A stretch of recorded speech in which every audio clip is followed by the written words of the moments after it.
Well, hello everyone. This is Dr. Eileen, and this is Medicine Walk. And for those of you who are listening in on Blog Talk Radio, this is Healing House Radio. So I hope everyone had a good week. And as we move into the next part of our discussion, uh, I had some questions after the last broadcast asking me to go into a little bit more detail about the more physical relationships and how empathy affects our romantic relationships in that way. So today we talk about sex. And it's not important. Gender is a spectrum, as we've discovered. And so it really doesn't matter what it is that someone's physical form is, because we're going to be dealing with the energetic. We're dealing with that spiritual aspect and how empathy connects us to other people in that very intimate way. So for the premiere episode, as usual, I will be in the chat room and I will be available to answer questions live. And after the premiere, or if you're listening on Blog Talk Radio and you have any questions or comments, then you can leave a comment and I will address it in the next episode. So, sex. And it is really important, first off, to consider the division of hello, and my co-host Luna is here. To consider sort of separating sex from a physiological experience to an energetic, emotional experience. And it's in that energetic, emotional place where empaths can interact and connect on such a tremendously intimate level. Now, this is both an asset and a detriment. And first, we're going to talk about kind of the downside, because I want to end with the more positive. So we're going to talk about some of the challenges first. First off, there are many things that can create an intense need between people, and also an intense need of the experience, a sexual experience. And that is a very complicated and very complex type of situation to be in, and a topic to look at. We're going to look at one aspect, one possible explanation, and that is that the person is an empath. And especially if they're really not aware that they're an empath, it just means that there is that desire to have a physical, emotional connection. I mean, sex is one of the most intimate things that we can experience, between people. And it connects us not just on a physical level, but it connects us also on an emotional level, and a spiritual level, and an energetic level. So when you are someone who feels very deeply what other people are feeling, as if it's your own feeling, often that, that feeling of passion, if someone is passionate about us and intensely passionate about us, even if it's just in that moment of the act, we feel that as if it's that passion for ourselves. We feel the intensity and the depth and, just the overwhelming sensation of desire. And desire, part of the problem is that desire can become addictive. And if you aren't quite clear on why that feeling is so important to you, then it can create situations where you will seek it out wherever and whenever you can find it. And you're looking for that, not physical intimacy, but energetic intimacy. It is so unbelievably, personal when that moment hits and you are entwined with someone, not just in body, but in your very essence, in your very spirit, in your, all of your energetic self. There is that place where you actually become one being. And the problem with this, and most people say it's like, well, there would seem to be no downside.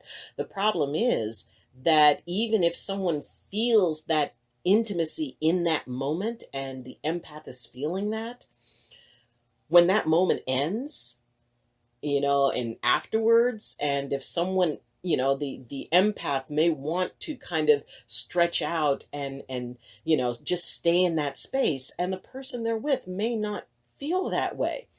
They may, take it a lot more casually. And in those cases, an empath can be very hurt by that, because suddenly it's almost like you get this wonderful, amazing moment, and then it's just yanked away from you. And it's sort of like walking off a cliff, where suddenly it's like, wait a minute, it was there and now it's not. And especially if, in the case of, shall we say, someone who would take it more casually, and it's like, okay, well, we're done. It's been real. Bye. And for some people, right after an intimate moment, there's a desire to separate, and they just want to go and do their thing and not become emotionally attached. And so when you feel those emotions, when you resonate with that, and then to have that feeling of rejection or abandonment, or maybe they don't call you right away, or maybe you try to call them or text them and they don't answer, the the detachment can be very, very hard on an empath who has already become very invested. They want to have that feeling again, and it may be that that person is not inclined to feel that way. So it can be really, really hard. And it takes a lot of understanding to be able to have that moment and then be able to walk away from it, to embrace that and then let go. And if you're not specifically trained, or if your empathy is not conscious, that can make that much more difficult. When your empathy is conscious, you can, engage in it to whatever degree you wish to engage in it, but not take it to the point where then it becomes, something that you're grasping for and trying to hold on to. That can lead to obsessive relationships. It can lead to, trying to pursue someone who really isn't that into you, or maybe who chooses to just keep it casual. Often in cases where someone is like, maybe a workmate, and there's a lot of that type of thing that can happen. And or maybe it's someone you're on a team with, or maybe it's just someone who you have a casual relationship with, and you start feeling something more. When it starts crossing that emotional place, and we can take that feeling, or that sexual feeling can be very easily twisted into, well, this could be something that's more involved and more emotional. Well, then the empath starts to build that up and will grab on to any little bit of energy that supports that. And so it can lead to some very awkward situations and some very difficult situations. And in the case where an empath just wants that feeling so much that they will act in risky behavior in order to be able to acquire it. And as I said, this is not gender specific. And it's not a fault. It's not about shame. It's not about anything like that. Sex is tremendously healthy. And under the right circumstances, where it's two people who really do, have the maturity and the emotional attachment to be able to navigate it well, it's amazing. It's just a matter of making sure that there's that communication, that there is not, that sense of being overwhelmed.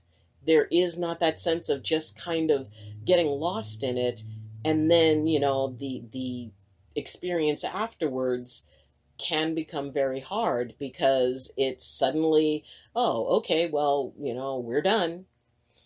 And so when you're empathic, sex is, just something that you want to be able to find balance with as well. And the best way to do this is to, there's a lot that can be said for being impulsive, and you always want to be safe.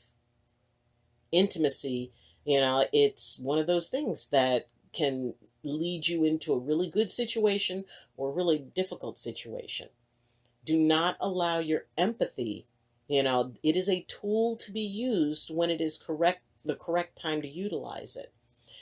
It's important not to allow your empathic pull to, because at that person wants you. And then, they're in that mindset of wanting intimacy. And an empath can get pulled into that. Oh, well, they want it, therefore I want it. And one of the best ways that I know of in order to be able to, kind of take it out of that place of reflex and turning it into a place of choice, is to, just kind of slide into the logical brain. If this is someone who you really don't know that well, if this is someone who, either that or, maybe they are involved with someone else, start looking at some of the ways it's like, okay, what could be the worst case scenario here? Is this person truly feeling this? And if so, will they feel that way about me tomorrow? And in some cases, it does mean, maybe just, saying goodnight and going home and give it time. It's very important for an empath to give a physical relationship time rather than just get sucked into it, because that is what your empathy is driving you to do. It's driving you to connect. It's driving you to create that moment of intense joy and intense pleasure. And the empathy isn't considering what's going to come afterwards. Empathy always figures, oh, well, the best thing to do is feel. So it's important to take responsibility for that. Do not allow your empathy. It is something for you to utilize, but you keep your choice. Don't let yourself get swept away. Make sure that you've got a buddy there, and especially, I feel that I really need to mention things like alcohol. Anything that alters your ability to have clarity, anything that alters your state of mind to the point where reaction kicks in and choice is, starts to fade into the background. Sometimes empathy can be numbed by alcohol. And that's why some empaths, will indulge in it, or, indulge in other things, because what it does is it will limit and numb down. You cannot feel. And sometimes they just want to not feel. That's not the case for all empaths. In some cases, with some empaths, it actually intensifies empathy. It intensifies. And what it does is it kind of brings up that sort of more primal reaction. So, for some, empathy is highly enhanced by alcohol. So that means that it's that much more important to make sure that you have clarity in what your choices are, that, if alcohol has that effect on you, you need to dial it back. That's when, get yourself a Coca-Cola and, go with it from there. So just make sure that you're being safe. Make sure that you are choosing and not having your empathy choose for you. It is something you utilize. It is an ability. It should not be the one in charge. So those are some of the challenges, the bonus parts. And it is a very wonderful thing, under, as I said, under the circumstances of, mutual agreement, of mutual respect, of mutual affection. And, does it mean that an empath can't have casual sex? No. It's just, that means that you have to turn down the emotional attachment and realize that it is what you're perceiving. It is not what the reality is. If you can be able to hold it in that way and enjoy the empathy for that experience, but then realize afterwards, okay, time to pull it back and release attachment. If that's the agreement, then and joy. When empaths, especially two empaths, have that level of intimacy, it just goes beyond, a normal sexual experience, far beyond.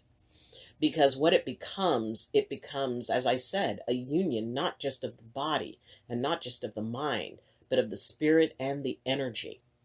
There is a oneness that occurs, and there is a physical experience that is far more intense than just an experience of two bodies commingling. So when you are able to, and one of the things that you can do is that, if you and your partner have, that thought that you want to bring empathy into it, then it becomes a matter of, just aligning your energy. And this can be done very easily once you practice connecting and resonating with different frequencies. You can practice, as I said, I always start off my students resonating with stones, because not only do they learn to resonate and to find stillness. So as you practice resonating with things, put your hand on a tree and just relax and release your attachment to it being anything in particular, and just be. You can do that with plants. You can do it with animals. You can do it with stones. You can do it with anything. And you can especially do it with people. Because when you've learned how to reach out, how to lower the barriers that separate us, then what happens is the energy flows and it joins, and it is a beautiful, amazing thing. And the most important thing is that there's that part of it that is that thought process. It's, and as I mentioned in the last video, that, you can look up, there's a lot of ways that energy work and sex are matched up, and you can actually build energy that you can use in other ways. There's a sense of sacred sexuality, where you can actually take the sexual act, the energy that builds up from it, and you can put an intention behind it. You can be able to, build that up and release it in a way that, let's say you want to help with, the environment or the earth, or, and those are very advanced types of levels where you will actually remain conscious during part of it, so you can actually use that energy in an intentional way, which, kind of takes some of the romance out of it. But, if you want to utilize it as using sexual energy, empaths are very, very good at that, because you can match the other person's energy, and then it automatically starts to, exponentially increase it. And if it's just for the fun of it and the joy of it and the intimacy of it, you can still go into that place of matching. And, and often it involves, touching, caressing, and allow yourself to be able to merge energetically with that person.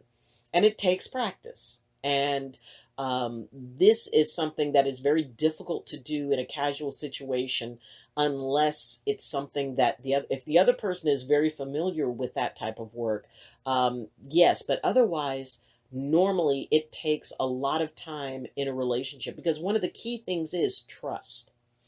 Being able to trust that person with basically your spirit, to trust that person to become a part of your energy. And that is important, because in that moment, there's nothing blocking. In that moment, there is just openness, and you want to be sure who you're being that open with, who you are sharing that much of your own spirit with. So make sure that you're very clear on the people that you're being with, because otherwise it's just chasing a sensation, and ultimately it's not going to be satisfying, and ultimately it will lead to feelings of, if somebody has, like, either maybe they were involved with someone else and then they feel guilt or shame afterwards, that will transmit. And suddenly the empath is feeling guilt and shame. So if you're with somebody, and who is your friend, I have, yeah, it just really is so important that, or at least to me, that in that moment of intimacy, this is your friend. This is someone who you trust. This is someone who you are safe with. This is someone who is as passionate about you after sex as they were before it. This is someone who is as proud to stand by you as to lie by you. So how they feel about you, how they react to you is going to be transmitted through that union. So make sure this is someone who you trust with that level of spiritual intimacy, of energetic intimacy. And, just be safe. This is not something to really experiment with because, another one of the kind of cautionary statements is that, for you to become that open, if this is someone who is a conscious empath and transmits, they can utilize that when you have, to be able to access aspects of your spirit and your personal choice and your autonomy. And you want to trust that they're okay, that it's okay for them to have that. There are no boundaries in that moment. There's no way to, really block. When you really give yourself to that moment, it's very difficult to block it down. So you want to make sure that this is someone who you will literally trust your soul with. If you're going to, release the boundaries to that level, to reach that intense level of oneness. Frankly, I believe there should be love involved, that there should be respect involved, that this is someone who you are truly safe with. And, for couples, I think that this is an excellent way to incorporate, creative play into your sexual practices and, your sexual activities. Because it is fun to, sort of deepen that connection. And that connection remains deep. It remains a part of you. So for a couple, it only leads to greater and more satisfying intimacy between the two of you, more honesty between you, more enjoyment between you. So, enjoy that and incorporate that in. And, don't be afraid to talk openly with that person, just to make sure that, you can be able to be as comfortable and warm and loving afterwards as you were before and during. So go out and enjoy yourself. Enjoy yourself safely. Be appreciated. Be loved. Not just on a physical level, but on a mental and spiritual and energetic level. And if you do have any questions about this, or if you have something maybe more personal that you would like to discuss with me, a matter that maybe you would rather have a little bit more privacy in, then you can contact me through my Twitter page, and you can leave a message for me. And I'll be happy to explain things for specific questions.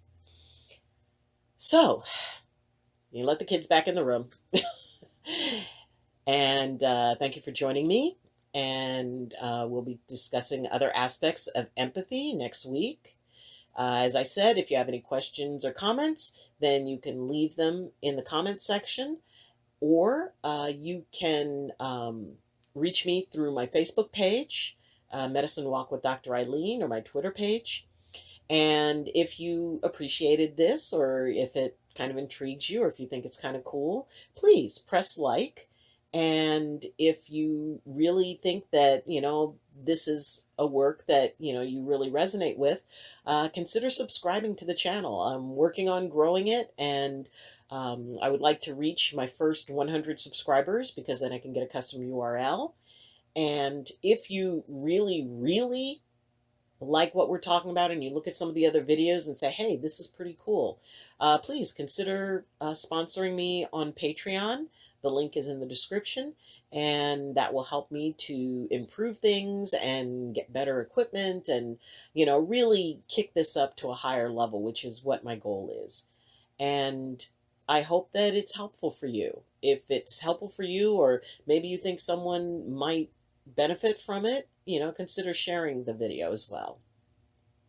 So that'll be it for now. And as always, I wish you balance and I wish you blessings from my heart to yours. Love you and take care.